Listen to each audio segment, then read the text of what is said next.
بسم اللہ الرحمن الرحیم۔ جیسا کہ آپ لوگ جانتے ہیں کہ بقرہ عید آنے والی ہے، یہ کیوں منائی جاتی ہے، اس کے پیچھے اصل کہانی کیا ہے، یہ جاننے کے لیے ویڈیو کو آخر تک ضرور دیکھیے گا۔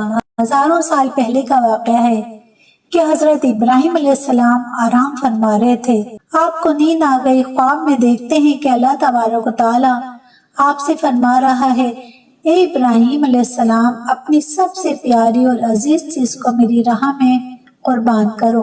جیسے ہی صبح ہوئی آپ اٹھے اور سوچنے لگے کہ نبی کا خواب کبھی جھوٹا نہیں ہو سکتا۔ آپ نے 100 اونٹوں کی قربانی دی اور پھر اگلی رات حضرت ابراہیم علیہ السلام سوئے تو آپ کو پھر وہی خواب آیا کہ اللہ تعالیٰ فرماتا ہے، اے ابراہیم علیہ السلام، اپنی سب سے پیاری اور عزیز چیز کو میری راہ میں قربان کرو۔ دوسرے دن آپ نے 200 اونٹوں کی قربانی دی اور پھر تیسری رات پھر سوئے، پھر آپ کو خواب آیا کہ اے ابراہیم، اپنی سب سے پیاری اور عزیز چیز کو میری راہ میں قربان کرو۔ جیسے ہی صبح ہوئی حضرت ابراہیم علیہ السلام سوچنے لگے کہ سب سے پیاری چیز تو میرا بیٹا اسماعیل ہے۔ آپ سوچنے لگے کہ اللہ پاک یہ دیکھنا تو نہیں چاہتا کہ میں سب سے زیادہ محبت اپنے فرزند سے کرتا ہوں کہ اپنے رب سے کرتا ہوں۔ پھر آپ نے فیصلہ کیا کہ اپنے فرزند کو، اپنے لخت جگر کو اللہ تعالیٰ کی راہ میں قربان کروں گا۔ حضرت ابراہیم علیہ السلام اپنی زوجہ حضرت بی بی ہاجرہ رضی اللہ تعالیٰ عنہ کے پاس آتے ہیں اور ان سے فرماتے ہیں کہ اے ہاجرہ، آج اسماعیل کو تیار کرو، اسے غسل کراؤ اور خوشبو لگاؤ، اس کو نئے کپڑے پہناؤ، آج ہم اپنے دوست کی دعوت میں جا رہے ہیں۔ یہ سن کر حضرت بی بی ہاجرہ بہت خوش ہوئیں اور حضرت اسماعیل علیہ السلام کو تیار کیا، نئے کپڑے پہنائے۔ پھر حضرت ابراہیم علیہ السلام اپنے لخت جگر کو لے کر مکے کی طرف روانہ ہوئے۔ تبھی پیچھے سے شیطان آتا ہے۔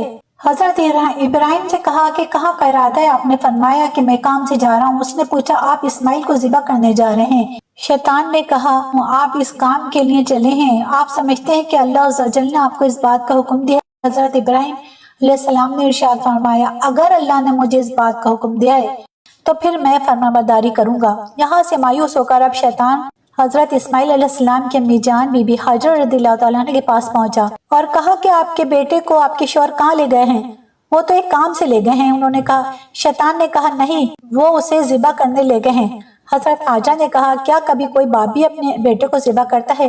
شیطان نے کہا، وہ یہ سمجھتے ہیں کہ انہیں اللہ نے حکم دیا ہے۔ حضرت بی بی ہاجرہ رضی اللہ تعالیٰ عنہ فرماتی ہیں، اگر ایسا ہے تو پھر اللہ کی اطاعت کر کے انہوں نے بڑا ہی اچھا کام کیا۔ شیطان نے دیکھا کہ نہ والد پہ چلی نہ ماں پہ چلی۔ اب شیطان اس چھوٹے سے بچے جن کی عمر حضرت اسماعیل علیہ السلام کی اس وقت عمر 7 سال یا 13 سال تھی، ان کے پاس آیا اور ان کو بہکانے کی کوشش کی کہ پتہ ہے تمہارے والد کہاں لے جا رہے ہیں؟ شیطان نے کہا، تمہارے والد تمہیں ذبح کرنے لے